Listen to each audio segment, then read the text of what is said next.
Ladies and gentlemen, we are live here in Waco, Texas. We're interviewing people on the streets of Waco, Texas about what they know about algebra and graph and linear equations. And we're going to be interviewing some people to see if they can help us learn about graphing linear equations. Sir, good sir, could I please interview you for my algebra video for my students about graphing linear equations?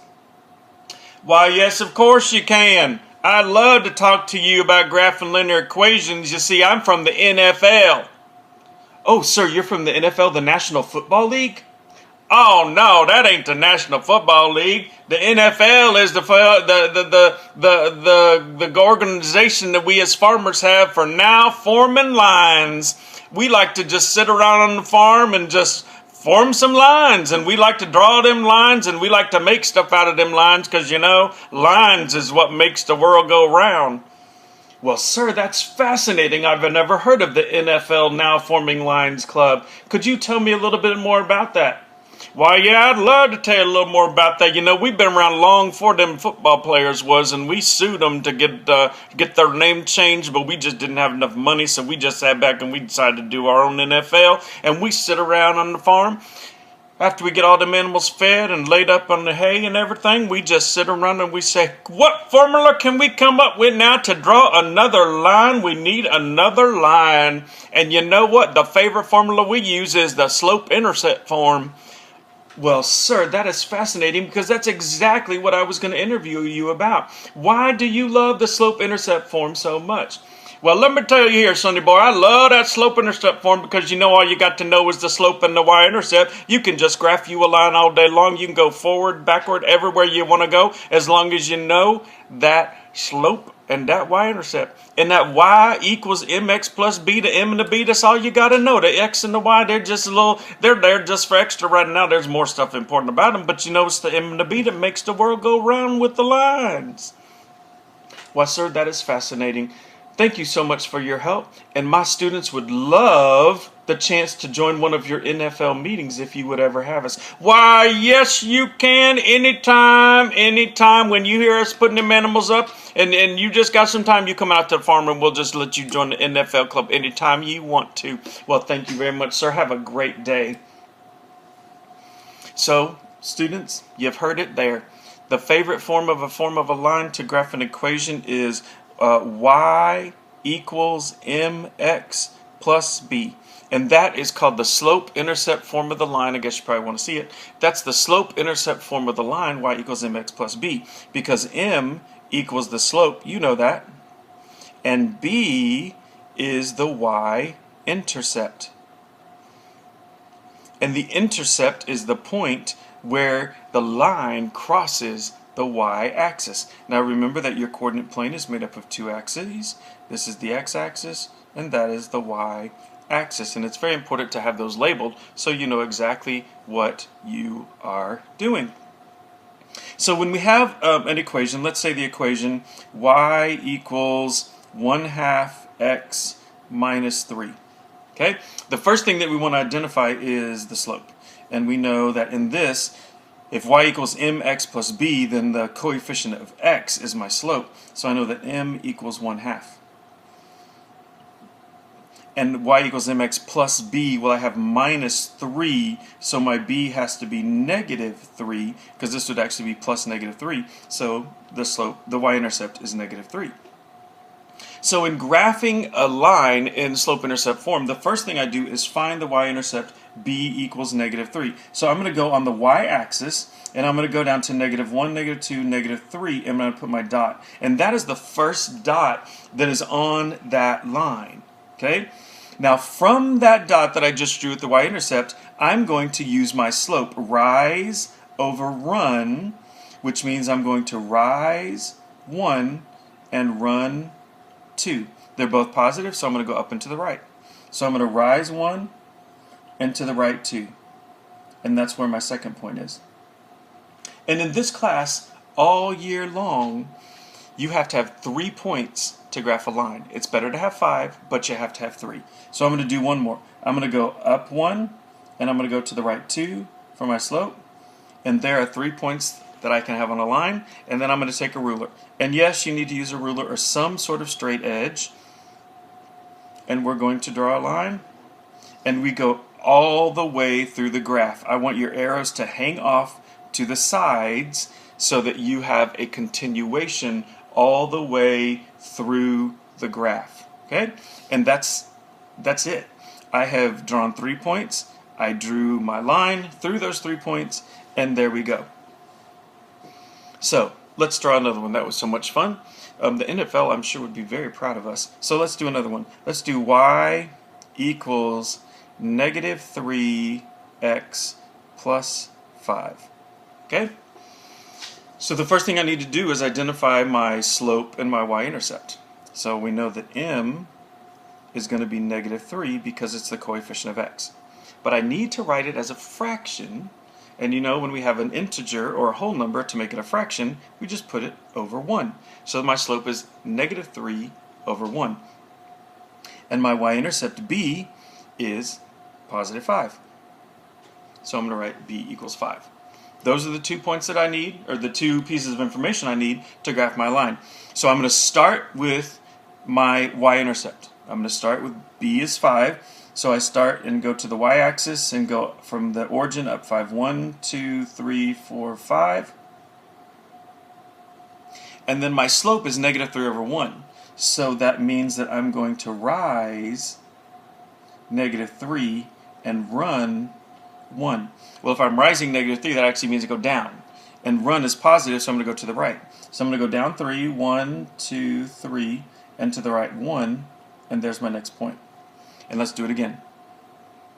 1, 2, 3, to the right 1, and there we go.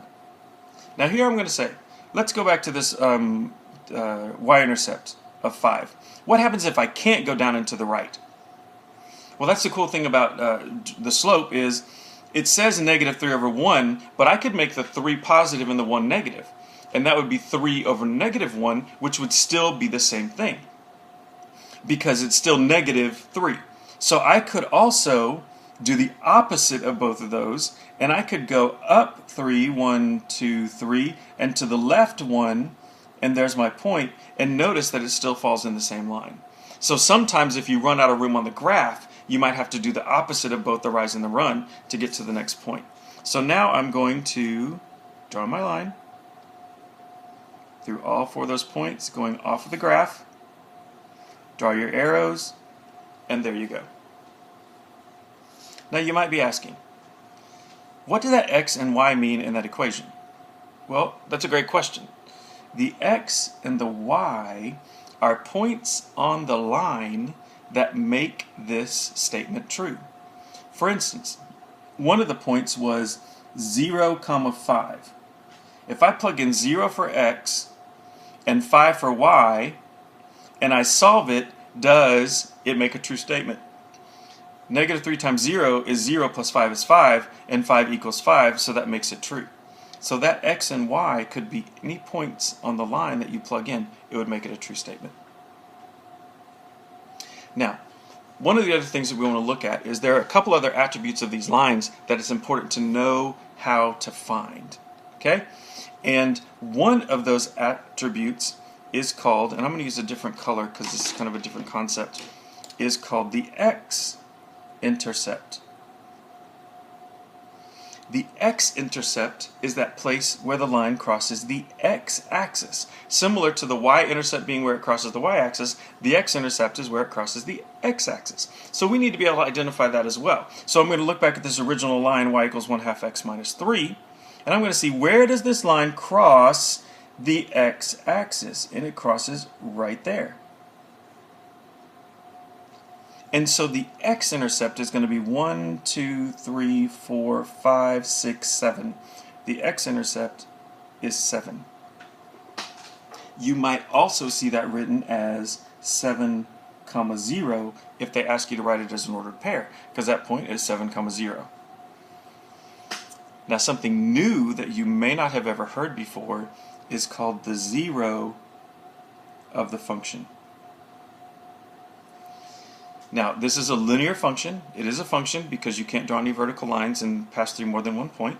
So the zero of a function is just another way to say the x-intercept. The zero of the function is where y equals 0.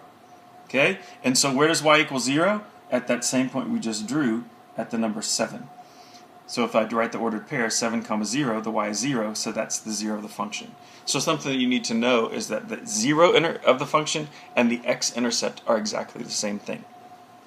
So let's look for the x-intercept and the 0 of the function for this one.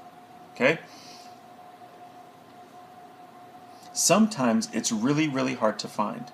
And in this case, this line, this green line, does not cross the y-axis at one of those intersection points. So it's a little bit off. So we can guess, and I'm going to say, I'm going to estimate it, and I'm going to draw squiggly, it equals to about 1 2/3. Okay?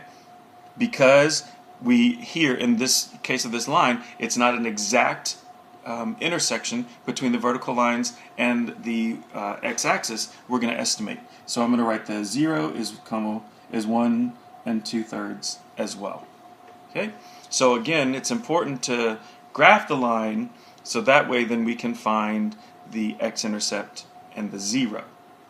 Now let's do one more example. Let me get my green pen back. And we are going to do y equals 1/2 x. Okay?